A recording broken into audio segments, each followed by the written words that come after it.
So now the more challenging derivatives to be talking about are just kind of inverse functions, period. And I wanted to quickly review inverse functions just to kind of refresh your memories.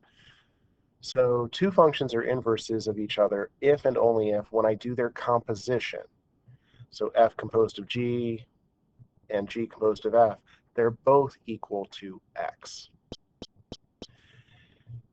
Most likely the part you remember from algebra is that to find an inverse function, you switch the x's and y's and then isolate your y.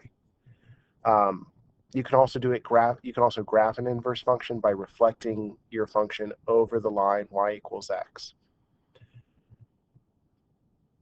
However, it's actually possible for us to talk about the derivative of an inverse function without ever knowing the inverse function. And that's useful because sometimes it's incredibly hard to actually find the inverse function and then find its derivative and plug in x. So it's nice to have a workaround to avoid actually finding the inverse function. There are kind of two approaches mentally to this, because the idea you're going to see is pretty straightforward, but the mental focus to take the really tiny steps this requires is pretty challenging. So I'm going to show kind of two general approaches to how we do this. Oh, I'm sorry, I forgot to mention. I can decide if a function's inverse is differentiable if the original function is differentiable and the derivative of that original function is never zero in the interval. So again, I don't have to know the inverse to say that, but if f is differentiable and df dx is never zero, then the inverse of f must be differentiable. So how we approach this.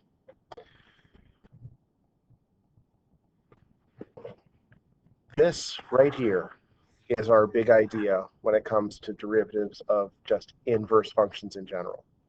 So if f and g are inverse functions, the derivative of g is going to be 1 over the derivative of f. The hard part is what's going inside each of those derivatives, what I'm plugging into the derivatives. So one way of looking at it is actually having these values written in function notation. So here I have the function 2x plus 1 all cubed, and I'm telling you g is the inverse of that. Could we find that inverse? Yes, but it's a lot easier if I don't. So we can say that f of 0 is 1, and I can even check that. If I plug 0 in for x, I get 1 for f of x, or for f of 0. But since g is the inverse of f, that means that the x's and y's are switched. So the 1 and the 0 need to change places on the inverse. So if f of 0 is 1, g of 1 is equal to 0. And if I want to find the value of g prime of 1, going up here, I can see that's going to be 1 over f prime, and then of g of 1. Well, g of 1, I just said, is going to be 0, so this is going to be 1 over f prime of 0. So I do need to find f prime. So f prime of x is going to be the chain rule. The cubing is on the outside, so the 3 comes in front. The inside does not change. Subtract 1 to get my new exponent. Then the chain rule times the derivative of the inside. And then I want to plug 0 into that. So f prime of 0 is going to be 3 times 1 times 2, which is 6. And so I have that g prime of 1 is going to be 1/6.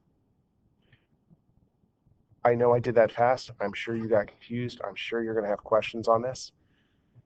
But if you notice, at no point did I have to actually find the inverse to be able to find the derivative of the inverse at a specific x.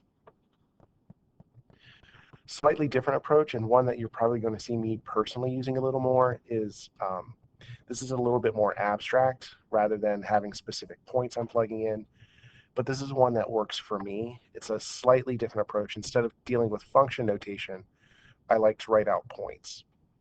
So it's the same exact problem, but where I'm going to start with here is this means that 0, 1 is on the graph of f, which then means that when I switch the x and y's, 1, 0 is on the graph of the inverse of f, which we're calling g. So now when I'm looking at finding g prime of 1, I actually don't start by writing the 1 at first. I'm saying, okay, I'm going to be g prime is equal to 1 over f prime. And I start by saying I'm going to leave those blank at first. And so the way I think of it is, okay, I'm told to use an x of 1, but this is x coordinate on g. But when I come over here, I'm no longer on g. I'm dealing with f. So I need to ask myself, what coordinate is the 1? If I have an x coordinate that's on g, that means that what coordinate is that on f?